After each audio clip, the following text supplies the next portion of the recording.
Hello and welcome. I hope you're all well today.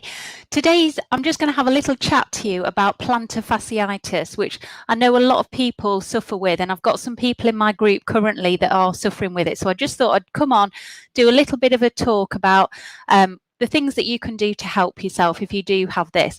And the very first thing that I would say is go and see a professional. So go and see a physiotherapist or even a podiatrist, if it's something to do with your feet, and don't self-diagnose or look on the internet and ask people who don't have a clue. So find a professional person. If you're local to me, I can recommend a good physiotherapist. Get it checked over and actually get a diagnosis before you decide that you've got plantar fasciitis. Make sure that that is what it is, okay? So if you have had a diagnosis and you've been told that that's what it is, or you know that you're susceptible to it and it flares up, maybe you're a runner or somebody that is prone to this, then these kind of exercises might help you. And obviously you've got to listen to your own body. So if this really doesn't feel right for you, anything that I do today, obviously if something's causing acute pain, then don't do any of this. Only do what feels right for you. But these selection of different things that I'm going to show you might hopefully help, okay? So first of all, plantar fasciitis can be caused by lots of different things. It can be caused by inflammation in your foot. It can be caused by fascia being very tight. So the fascia is the kind of internal connective tissue that surrounds the entire body, and if it should be quite flexible. If it gets very tight, either because of overuse, maybe a lot of running or something like that, that can cause it, or some kind of trauma, you've hurt yourself, then that can tighten up and that can affect how it feels in your foot. And if you've got plantar fasciitis or you've had it before, you'll know that what I'm talking about is pain underneath the foot and often towards the heel, okay? So it can be, as I've said, inflammation. It can be a lack of blood supply to the foot, either because you're wearing very restricted shoes, which can be a common thing. So lots of people wear shoes that are too narrow for them, and if your shoes are too narrow for you and your toes aren't able to spread as they should, then that's restricting your feet, restricting the blood supply to your feet, and that can cause plantar fasciitis. And especially at this time of year when it's very warm and your feet swell up, then if you're somebody who's prone to it, you might find that it's worse at this time of year because your feet are swelling up into your shoes and that's restricting the blood supply to your foot. One way of testing this, just getting a shoe that's down here. I just was wearing that before teaching my class. If you get the insole out of your shoe and put it down, put your foot on it, when you spread your toes out, your toes shouldn't be coming over the top of the insole. If they are, then that's showing that your shoes are a little bit too narrow, and it might be worth investing in some wider fitting shoes, okay, if you are suffering. And especially if you are somebody who runs, maybe your running shoes are too narrow, and obviously that would cause a lot of problems. Okay, so restriction of blood supply, inflammation, tightness of the fascia, common reasons why you might have plantar fasciitis. Okay, so I've got a selection of objects here that might help you.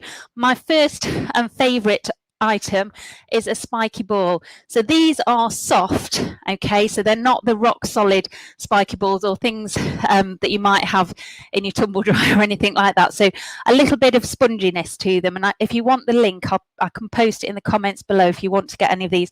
These are fabulous for plantar fasciitis, and they're fabulous for if you haven't got plantar fasciitis. They're really good. If you can stimulate the fascia under your foot, if you've got anything going on in your hips or your back, other problems, if you're tight under your feet, it will help you to move better overall, and that will help everything else up the chain of your body.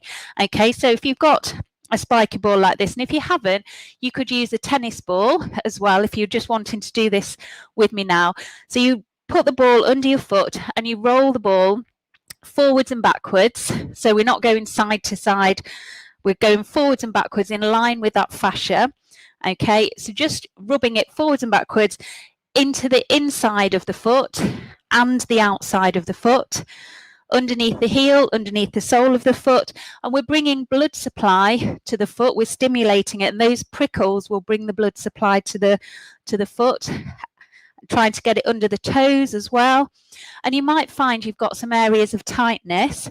If you find any areas that are tight, just really rub into those areas. Like I said, these are soft. They're not, I'm not rubbing my foot on a rock solid spiky ball. That can actually cause more harm than good. So after you've done a bit of rubbing forwards and backwards, you could put your heel on the floor and put the ball under your ball of your foot. Just press into it there, and you're giving your calf muscle a little stretch there as well. And often plantar fasciitis can be when your calves are very tight. Okay, you can put the ball underneath the midsection, towards between the midsection and the heel of your foot, and just press it down there. So you're just using your body weight to press into that ball a little bit more. Carry on rubbing, and you can carry on with this as much as you want to. There's no limit to how much you're rubbing your foot. The only proviso is it's not recommended if you are a pregnant woman who's not wanting to give birth, because it can stimulate that. So we don't want to do that, okay, unless you're trying to. Okay, so rubbing forwards and backwards there, and you can do this anytime. So if you're sitting down watching the telly in the evening, you can rub your foot forwards and backwards at the same time. Obviously, if you're doing it standing, that's going to be more effective because you've got more of your body weight on your foot. You could put the ball back underneath the mid part of your foot and onto your heel with the ball of your foot on the floor, and do some squats there. So you're pressing into the ball like that. Equally, you can put the ball of your foot on the ball, the heel on the floor, and you can squat here. So I'm just giving you this as a bit of a demonstration. This isn't a particular whole class, okay? Obviously, I've just done it on that side, and if you have done that with me, if you pedal your feet through, this feels like a brand new foot now compared to that one. It does release a lot of tension. So you would obviously need to do that on the other side. And even if your plantar fasciitis is only in one foot, make sure you do this in both, okay? So rolling with the ball is a great option, either standing or on your chair. You can use the ball to roll up your calves as well.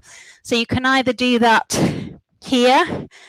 So you've got it underneath your calf muscle there, your hands on the floor, you can roll forwards and backwards there, turn the foot out, turn the foot in, okay, and do some massage there. As I've got that chair there, you could put the ball on the chair. I'm probably not going to get at the right angle here. If you don't like weight bearing on your ankles, you could come down here and you could roll the ball there, so you're not having to put your body weight onto your hands if that's too much for you. So you can still have that kind of roll under your calf muscle. Okay, so there's loads of things you can do with these spiky balls. You can come face down and roll down the front of the shin as well, which may also help. I've got here a frozen bottle of water, so just a bottle about that size, being in the freezer, putting it down and just rolling your foot on that. And again, when you're watching TV or something like that, you probably don't want to do this one standing up, but especially if your foot is inflamed and it's swollen up a little bit, this is going to bring down some of that, and also it might just feel nice at the same time. And you're also rolling that to give it a bit of a massage and a release as well. So rolling forwards and backwards on a frozen bottle is another one. If you've got bands like this, so a nice long band is great. Equally, you could use a loop band. If you haven't got any of those things, you could use a hand towel. I'm just going to move that out of the way. So you can sit on your bottom, place the band around your foot, okay, and then just going to pull that in towards you. So if you get it round the ball of your foot a little bit more, and then just pull those toes in towards you, so you're flexing the foot, and you'll feel that stretch in the calf muscle. So you can just keep moving that forwards and backwards and just hold for a few breaths and go forwards and backwards. Like I said, you don't overdo anything, you just do it to the point that it feels good for you. Hold it for a little bit, see if you can gradually expand that. And if you're somebody who's prone to plantar fasciitis, maybe you're not flaring up at the moment, these are all good things to do as kind of maintenance as well. Okay, so stretches like that. Now you could do that from a lying down position as well. So you could have your leg up in the air, pointing and flexing, and obviously that will stretch out the hamstrings as well, but you're still getting that stretch into the calf muscle there too, and you might just find that a little bit deeper stretch. You can obviously stretch out your calf muscles from a standing position, so you can use a chair or don't have to step back with one foot and just pushing into that back heel, so the front knee is bent, the back heel is down into the ground. You could come up and down onto that back heel there and then just hold it. If you've got a block or a step, you could put your foot on that and use that to stretch out your calf muscle. So if you're doing this on the stairs at home, so you could be standing on that, the step up, if I do it with that foot, and then stretching out there for the calf muscle, and again just going up and down a little bit and feeling that stretch through the calf muscle. Not ideal there on that block. I was just trying to show you something that would show a step. Okay, there's lots of different things. Even just if you're sitting on your chair at home, you can't see my feet there. I'll go this way around.